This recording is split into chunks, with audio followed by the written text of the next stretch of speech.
বিসমিল্লাহির রহমানির রহিম। আসসালামু আলাইকুম। আমি আনিশা হোসেন।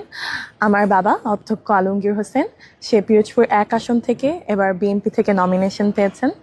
আম, শুরুতেই বলি, যদি আমাকে জিজ্ঞেস করা হয় পলিটিক্স নিয়ে, আমি হয়তো পলিটিক্স নিয়ে কিছু বুঝি না।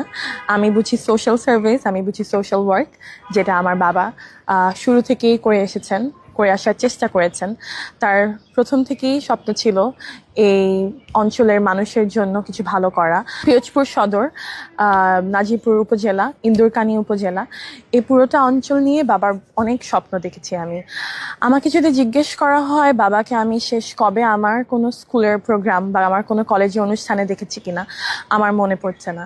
তবে আমি যদি আজকে ফেসবুক খুলি, আমি দেখতে পাবো যে বাবা এই অঞ্চলের কোনো স্কুল বলেন, কোনো বার্ষিক বার্ষিক কোনো অনুষ্ঠান বলেন, এই অঞ্চলের স্কুলের কোনো অনুষ্ঠান, স্পোর্টস বা কালচারাল কোনো প্রোগ্রামে আমি সবসময় আমার বাবাকে দেখেছি এই মানুষের কাছে।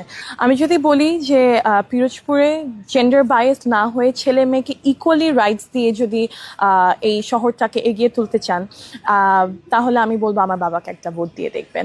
আমার বাবার ইচ্ছা, আমার বাবার পরিকল্পনা, এই শহরের, এই উপজেলার প্রত্যেকটা ঘরে ঘরে প্রত্যেকটা মেয়ে যাতে ফাইন্যান্সিয়ালি ইন্ডিপেন্ডেন্ট থাকে, প্রত্যেকটা ছেলে ইকুয়ালি যাতে প্রপারলি এডুকেশনটা পারসিউ করতে পারে।